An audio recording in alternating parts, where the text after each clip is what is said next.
For years I considered her my sister. But that all changed when she smilingly admitted that she was cheating on her husband, for the sake of her career. Jamie and I have been friends since high school. More than just classmates or companions, we were best friends in the truest, most all-encompassing sense of the word, the kind of bond that felt unshakable no matter what life threw at us. We were sisters not by blood but by spirit, each other's default person for everything from late-night phone calls to family holidays.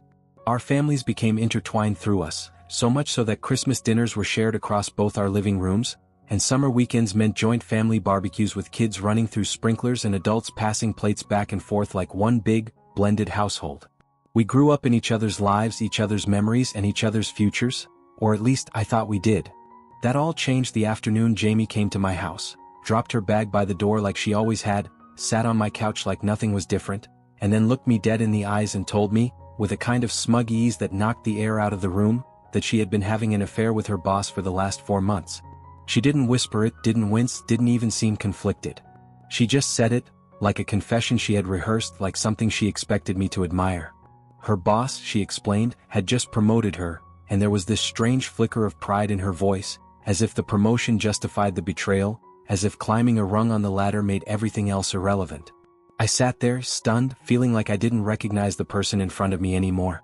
She wasn't asking for advice, and she definitely wasn't looking for forgiveness or even the faintest trace of understanding. She was bragging.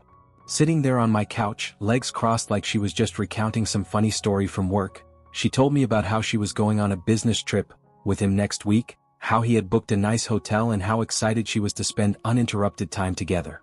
She said it all with a laugh, like it was harmless, like it was clever, like it was something to be proud of. And the worst part was hearing her talk about Ben, her husband since high school, the man who had stood beside her through college, through her first awful job, through her mother's illness, through everything. She said, "Ben trusts me completely," like it was some kind of punchline, like that trust made the whole thing more entertaining. I remember staring at her, feeling my stomach twist, realizing that I was listening to someone who had thrown away a decade of loyalty for an ego trip and was expecting me to smile along with her. She asked me to cover for her like it was nothing, like slipping a lie into my mouth was just part of the friendship agreement we'd never actually signed. She said she was going to disappear from the radar for a week, off the grid, while she and her boss played house in some hotel far from the reality she was so willing to betray, and if Ben happened to ask where she was, she needed me to say that we were together. Just like that, as if my integrity was a tool she could borrow whenever it suited her. I turned around in rage, my heart pounding so loud I could barely hear my own thoughts, and I looked at her with a fury I didn't know I was capable of. The woman standing in my living room was no longer my best friend. She was a stranger asking me to trade my conscience for her lies. I kicked her out of my house without another word, my voice shaking but firm, and I watched as she stormed out, more offended by my reaction than ashamed of her actions. That same evening, still reeling from the disbelief of it all, I sat down with my husband and showed him the footage from our front hallway surveillance camera, which had picked up every word of her twisted confession. In the video, clear as day, she sat on our couch and spoke casually, even proudly, about how she had been cheating on Ben with her boss, how the affair had helped her career, and how she had no intention of stopping. My husband sat in silence, watching the screen with a tight jaw and a slow, disbelieving shake of his head, the weight of what we were hearing making it impossible to speak. It was all there, no room for interpretation, no way to explain it away. Just the raw, undeniable truth of who she had become. My husband and I sat on the couch for a long time after watching the footage, both of us stunned by the sheer cruelty of it all, and by the end of the night, we knew what we had to do. Ben deserved to know the truth. He had built his life around someone who was actively tearing it apart behind his back, and as much as it hurt to get involved, we couldn't stand by in silence while he lived in the dark. He wasn't just some acquaintance. He was a good man who had loved Jamie since they were teenagers, who had never once doubted her, who believed that every time she packed a suitcase and left for a business trip, she was chasing her dreams, not sneaking off to play house with someone else on a beach. He didn't deserve this. He didn't deserve the lies, the manipulation, or the hollow loyalty Jamie had tried to dress up as ambition. And if no one else was going to tell him, then it would be us. I also reached out to the HR department of the company where Jamie worked, not out of spite, but because what she was doing wasn't just morally wrong, it was professionally unethical. Her affair with her direct supervisor wasn't some private indiscretion.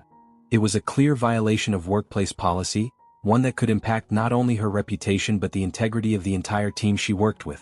The company had a strict, clearly stated policy on relationships between supervisors and subordinates, and everything she had told me pointed to a blatant breach of that code. When I submitted the report, I included the details she had so carelessly shared in my living room, and to my surprise, HR responded quickly and seriously. Within a few days, they had opened a formal investigation, one that could no longer be ignored or spun into something harmless. Jamie had crossed a line, and now, for the first time, there would be real consequences. Before I reached out to Ben, I gave Jamie one last chance. Not because I owed her anything, but because I needed to know I had done everything I could to give her the opportunity to take responsibility for the damage she had caused. I called her, my voice steady despite the storm of emotion sitting heavy in my chest, and I told her plainly that my husband and I had decided to tell Ben the truth.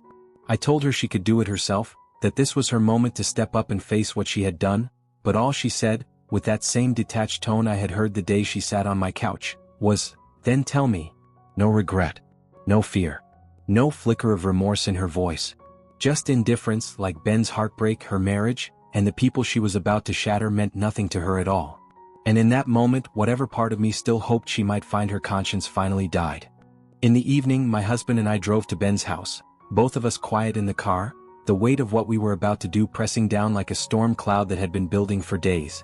But when we arrived and he opened the door, it was clear we were already too late. He looked hollow, his face pale and eyes red, like someone who had just survived a head-on collision and hadn't yet processed the wreckage. It turned out Jamie had told him, if you could even call it that. She had looked him in the eye and said, with no emotion and no explanation, "I'm going on vacation with my boyfriend." At first, Ben told us he actually thought she meant him, that she was trying to surprise him with a spontaneous trip, maybe something to rekindle their relationship. But when the silence stretched too long and she didn't smile, when she picked up her bag and headed toward the door, the truth hit him like a blow to the chest. He fell to his knees right there in their hallway, begging her not to go, sobbing, asking her what he had done wrong, asking if there was anything left to save. But she just walked out. No pause, no goodbye. Just walked away like everything they had ever built together was nothing more than dust. She just left, not even bothering to say goodbye, turning off her phone's geolocation as if erasing her trail would somehow erase the damage she'd done. No note, no explanation, just a cold retreat into silence, leaving Ben alone in the ruins of a life he thought was still intact. I sat with him in the dim light of his living room, the same room where they had hosted countless game nights and shared takeout dinners, and I handed him everything, every piece of evidence I had, the surveillance footage, the timeline she had confessed to, even the HR contact I had spoken with. I placed it all on the coffee table and looked him in the eyes, not to push, not to direct, but to make sure he understood that the next step was entirely his. I told him gently, "You don't owe her your silence, but what you do next is up to you." Because after everything, he deserved that choice. He deserved to take back control of his own story. A few days later, as if she had learned absolutely nothing, Jamie began posting photos of her vacation with her so-called lover on social media, smiling in every shot as if the world she'd shattered behind her didn't exist. There were beach selfies, wine glasses clinking at sunset, captions filled with vague quotes about freedom and happiness, all while Ben was still trying to pick himself up off the floor she'd left him on. Her family saw the posts too, and the response was immediate: shock, embarrassment, and a flurry of calls and messages that turned quickly into open arguments. The image of Jamie they had all clung to cracked in an instant, and the scandal rippled far beyond just friends and family. Her workplace, already deep into its internal investigation, didn't need to look much further. Within the week, both Jamie and her boss were fired, the official notice stating a serious violation of corporate ethics, with no ambiguity about why. Whatever illusion she had tried to craft with her perfect little escape unraveled the moment she exposed herself to the world, and for the first time she had no one left to lie to. Soon after the photos stopped and the glowing captions faded, the consequences she thought she could outrun finally caught up with her. The man she had risked everything for, her marriage, her career, her reputation, dumped her without warning. He canceled her return ticket, leaving her stranded in another country with no job, no support, and no backup plan.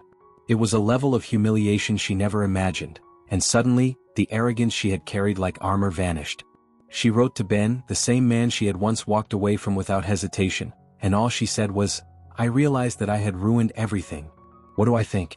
I think regret is easy when the fallout becomes inconvenient. I think apologies that only come after the collapse are often less about remorse and more about desperation." She didn't reach out when she was hurting someone, only when she started hurting. And while I believe people can change, that kind of realization only means something when it comes before the consequences, not after they've burned everything down. So what I think is this: Jamie didn't just ruin everything, she chose to, piece by piece, and only now that she's alone in the wreckage does she see what it cost. Ben forgave her. Despite everything, despite the affair, the lies, the public humiliation, the complete disregard for his heart, he bought her a return ticket and welcomed her back. She came home, quiet and contrite, and somehow he opened the door, let her in, and allowed her to move back into the life she had abandoned.